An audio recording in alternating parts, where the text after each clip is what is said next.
नमस्कार मित्रांनो, ज्ञानदान यूट्यूब चॅनलमध्ये आपलं सर्वांचं स्वागत आहे. आजचा विषय आहे स्वतंत्र मतदारसंघ कसा होता व त्यास महात्मा गांधी यांनी का विरोध केला. मागच्या व्हिडिओमध्ये आपण आरक्षण किती प्रकारचे असते व ते कोणत्या नियमानुसार मिळत असते आणि पुणे करार काय होता याबद्दल आपण सविस्तर माहिती घेतली होती. या भागामध्ये आपण स्वतंत्र मतदारसंघ कसा होता व महात्मा गांधीजी यांनी त्यास काय विरोध केला या विषयावर आपण सविस्तर चर्चा करणार आहोत. तत्पूर्वी आपण या चॅनलला सबस्क्राईब केले नसेल तर कृपया या चॅनलला आपण सबस्क्राईब करून सहकार्य करावे. आपणा सर्वांस ही नम्र विनंती. चला मग व्हिडिओला सुरुवात करूया. पहा, स्वतंत्र मतदारसंघ कसा असतो आणि त्यासाठी कोणते अधिकार त्या स्वतंत्र मतदारसंघातील मतदाराला दिले जातात याविषयी आपण सविस्तर माहिती घेण्याचा प्रयत्न करूया. 1930 ते 1932 लंडनमध्ये एकूण 3 गोलमेज परिषदा पार पडल्या होत्या. त्यामध्ये महामानव डॉक्टर बाबासाहेब आंबेडकर भारताचे एकमेव प्रतिनिधित्व म्हणून तिथे तिन्ही सभेला उपस्थित होते. महामानव डॉक्टर बाबासाहेब आंबेडकर यांच्या सूचनेनंतर दुसऱ्या गोलमेज परिषदेदरम्यान झालेल्या चर्चेमध्ये ब्रिटनचे पंतप्रधान रॅमॅक्स मॅकडोनाल्ड यांनी आपला निर्णय जाहीर केला. या निर्णयानंतर दलितांसह 11 समाजासाठी स्वतंत्र मतदारसंघ देण्यात आला. यामध्ये दलित वर्गाला 2 मते देण्याचा अधिकार होता. त्यांना पहिल्या मताने आपला प्रतिनिधी आणि दुसऱ्या मताने सामान्य प्रतिनिधी निवडण्याचा अधिकार प्राप्त होणार होता. ब्रिटिश पंतप्रधान मॅकडोनाल्ड यांच्या निर्णयामुळे 2 मतदारसंघ निर्माण होणार होते. एक स्वतंत्र मतदारसंघ आणि दुसरा सामान्य मतदारसंघ. या दोन्ही मतदारसंघासाठी दलितांना मतदान करण्याचा अधिकार प्राप्त झाला होता. प्रत्येक दलितांना 2 मतदान करण्याचा अधिकार प्राप्त झाला होता. पहिला मतदारसंघ राखीव स्वतंत्र मतदारसंघामध्ये फक्त दलित उमेदवारच उभा राहण्याचा अधिकार प्राप्त झाला होता व त्या उभा राहिलेल्या उमेदवाराला दलित उमेदवाराच मतदान करण्याचा अधिकार प्राप्त झाला होता. व दुसऱ्या मताने सामान्य मतदारसंघामधील जे सामान्य उमेदवार उभा टाकलेला होता त्या उमेदवाराला मतदान करण्याचा दलित उमेदवाराला अधिकार होता. पण सामान्य मतदारसंघातील उमेदवाराला स्वतंत्र मतदारसंघामधील उमेदवारास मतदान करण्याचा कोणताही अधिकार नव्हता व सामान्य मतदारसंघामधील व्यक्तीला स्वतंत्र मतदारसंघामध्ये उभे राहण्याचा अधिकार प्राप्त नव्हता. या निर्णयामुळे राजकीय क्षेत्रामधील दलितांचे सदस्यत्व मिळणार होते. यामुळे राजकीय क्षेत्रामध्ये समानता निर्माण करण्याचा प्रयत्न केला जाणार होता. जर आपण या चॅनलवरती नवीन असाल तर प्रथम आपण चॅनलला सबस्क्राईब करावे. अशा प्रकारे दलितांच्या निवडणुकात दलित मतावर होणार होते हे निश्चित झाले होते. पण सामान्य मतदारसंघातील सामान्य मतदार हा स्वतंत्र मतदारसंघामध्ये मतदान करण्यास पात्र नसेल व त्यात उमेदवारी उभा टाकण्यासाठी तो अपात्र असेल.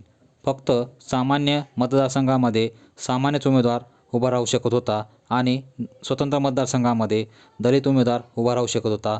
पण दलितांना 2 अधिकार प्राप्त झाले होते. एक स्वतंत्र मतदारसंघ यामध्ये मतदान करण्याचा अधिकार आणि सामान्य मतदारसंघामध्ये सामान्य उमेदवाराला मतदान करण्याचा अधिकार, असा 2 मतदान करण्याचा अधिकार त्यांना प्राप्त झाला होता. पण हा निर्णय महात्मा गांधीजी यांना कळल्यानंतर त्यांना खूप दुःख झाले.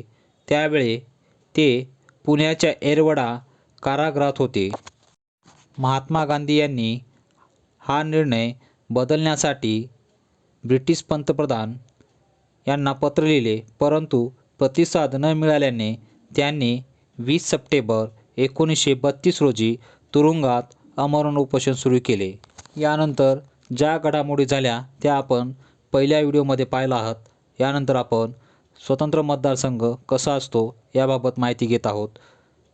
महात्मा गांधीजी यांच्या 4 दिवसाच्या उपोषणानंतर पुणे करार झाला. या पुणे करारावर स्वाक्षरी करून महामानव डॉक्टर बाबासाहेब आंबेडकर पूर्णपणे सहमत नव्हते.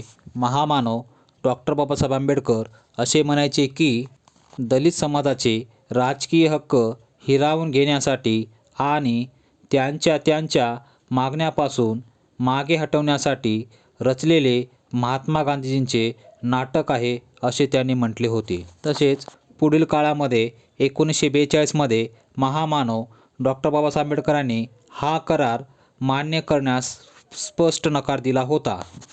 हे त्यांनी त्यांच्या स्टेट ऑफ मायनॉरिटीज या पुस्तकामध्ये पुणे कराराबद्दल खुलेपणाने लिहिले आहे. हे वक्तव्य मी करत नसून हा इतिहास आहे. स्वतंत्र मतदारसंघामध्ये फक्त दलित व्यक्तीच उभा टाकत होता आणि त्या दलित व्यक्ती उभा टाकलेल्या दलितांना फक्त दलित समाजातूनच वोटिंग करण्याचा अधिकार प्राप्त झाला होता. दलितांना 2 मतं देण्याचा अधिकार प्राप्त झाला होता. त्यानुसार पहिल्या मताने ते आपल्या समाजातील आपल्या दलितामधील 1 मताने आपल्या दलितांना निवडून देण्याचा अधिकार त्यांना प्राप्त होणार होता आणि दुसऱ्या मताने सामान्य जनतेमधून एक प्रतिनिधित्व निवडण्याचा अधिकार असे 2 मतदान करण्याचा अधिकार प्राप्त झाला होता. पण हे स्वतंत्र मतदारसंघ महात्मा गांधीजी यांना मान्य नव्हते. या स्वतंत्र मतदारसंघ बहाल झाल्यामुळे दलित समाज हिंदू समाजातून फूट पडणार होती. त्यामुळे महात्मा गांधीजींना ही फूट मान्य नव्हती. त्यामुळे महात्मा गांधीजींनी या स्वतंत्र मतदारसंघाला विरोध दर्शवला होता. पुणे करार महामानव डॉक्टर बाबासाहेब आंबेडकर यांना मान्य नव्हता. पण देशाच्या हितासाठी त्यांनी पुणे करारावर स्वाक्षऱ्या केल्या होत्या. कोणत्याही पक्षाचे सरकार स्थापन झाले तरी ते SC/STचे राजकीय आरक्षण बंद करत नाहीत. त्याला 10 वर्षाची मुदतवाढ देऊन वाढवण्याचा प्रयत्न करत आहेत. याचे कारण जर SC/STचे राजकीय आरक्षण बंद केले तर त्यांना स्वतंत्र मतदारसंघ बहाल करावे लागेल. या भीतीने कोणताही पक्ष सत्तेत आल्यानंतर SC/STचे आरक्षण बंद करणार नाही हे ते काळजी घेत आहेत. त्यामुळे ते प्रत्येक 10 वर्षाला मुदतवाढ देण्याचा प्रयत्न करत आहेत. जय हिंद, जय भारत, धन्यवाद.